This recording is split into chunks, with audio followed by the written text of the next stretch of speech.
Le village des recruteurs de Lyon Métropole, c'est le plus gros job dating de la région, plus de 5000 offres d'emploi, des postes à pourvoir immédiatement, CDI, en CDD, en intérim. Tout est possible pour tous les niveaux, dans tous les secteurs. Justement, on va parler de ces différents secteurs avec vous, Alexandre Wattel. Bonjour. Enchanté, bonjour. Vous êtes responsable d'agence chez Manpower, alors plus spécifiquement dans le digital. C'est vrai qu'aujourd'hui, le marché de l'emploi est complètement ouvert et ça, on parlait avant de secteurs en tension. Aujourd'hui, tous les secteurs recrutent quasiment. Tout à fait, exactement. Pour revenir à peut-être vous souhaitez que je présente un petit peu Expert et Cadre. Donc moi en effet j'interviens auprès d'une entité de Manpower qui s'appelle Expert et Cadre. On a un réseau d'agences ultra spécialisées qui a 3 types d'activités, à la fois du recrutement CDI, CDD pour nos clients, on les accompagne là-dessus, de l'intérim cadre et du management de transition. Et derrière en effet on est sectorisé par métier. On est ultra spécialisé par métier, moi je représente la partie digitale, mais j'ai d'autres collègues, on a 9 spécialisations métiers. Et vous le disiez tout à fait, tous les secteurs aujourd'hui, cadre ou pas cadre d'ailleurs, tous les métiers sont touchés par cette pénurie. Il y a un indicateur qui ne trompe pas, c'est que de plus en plus d'entreprises, de vos clients, sans doute proposent des CDI d'entrée, ce qui était le Graal il y a quelques années, quelques dizaines d'années. Aujourd'hui, c'est une manière de fidéliser les talents. Tout à fait. Nous, on les accompagne sur le recrutement, mais je pense que ce qui peut le mieux servir nos clients derrière, c'est un recrutement réussi, c'est un recrutement qui est pérennisé. Et en effet, réussir à projeter un candidat derrière dans son entreprise, c'est la gage d'un réussite finalement d'un recrutement. Avec des perspectives d'évolution, ça aussi, c'est des choses qui sont mises en avant. Et tout à fait. Parce qu'aujourd'hui, vous les draguez, entre guillemets, ces candidats. Vous êtes obligé de les séduire pour les attirer. En effet, je pense que nous, on a ce vrai rôle-là auprès de nos clients. Vis-à-vis des candidats, on a un ambassadeur de nos clients. Aujourd'hui, vous l'avez dit, en effet, quand on va chercher un candidat, on cherche en effet à l'attirer dans l'entreprise. On cherche aussi à s'assurer que le candidat va correspondre au cahier des charges de notre client. Mais on a ce rôle-là en effet de présentation et de projection au sein du poste qui est clé en fait. Votre job aussi, parce que voilà, dans un contexte très pénurique comme aujourd'hui, c'est d'imaginer des passerelles parfois avec des compétences qui ne sont pas exactement cadrées avec le besoin émis par l'entreprise qui recrute. Alors oui, tout à fait. On a cette ambition-là, en tout cas, d'accompagner nos clients sur la partie conseil.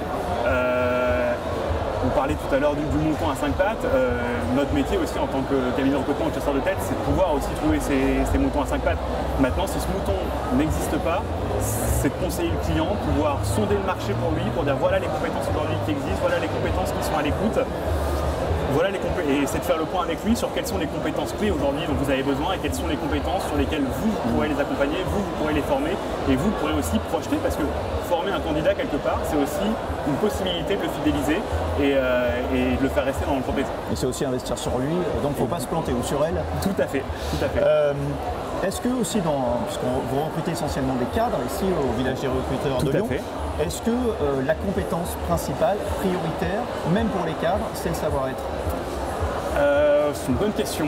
Je pense qu'il ne faut pas quand même laisser non plus le côté hard skills, qui est forcément important. Quand on vient faire un métier, on vient aussi pour ses compétences, des compétences hard. Maintenant, sur la partie des soft skills, en effet, et surtout sur les métiers de cadre, il va y avoir peut-être de l'encadrement, du management, etc. Le savoir-être est ultra important. Et ça fait partie des critères qu'on doit nous aussi venir vérifier quand on reçoit les candidats pour nos clients. Comment on vérifie, comment on jauge un savoir-être sur un salon comme celui-ci, de la rencontre en direct? Ouais, il y a beaucoup de choses.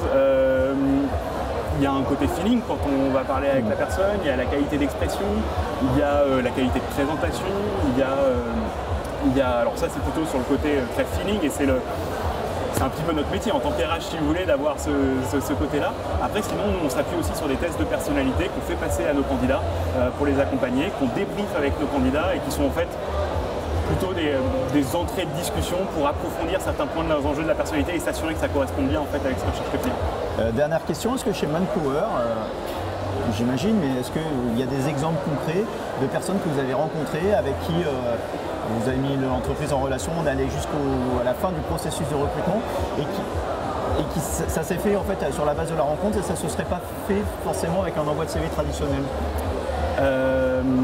Est-ce que la rencontre, voilà, c'est un facteur déclenchant plus que d'autres biais via le numérique, via les job boards, etc. Ce qui est sûr et certain, je pense en effet, dans un process de recrutement, la rencontrer le candidat, échanger, se voir physiquement, c'est primordial. Je veux dire, on peut faire certaines choses aujourd'hui via le distanciel et nous, ça nous aide en effet peut-être parfois à gagner du temps sur certaines étapes.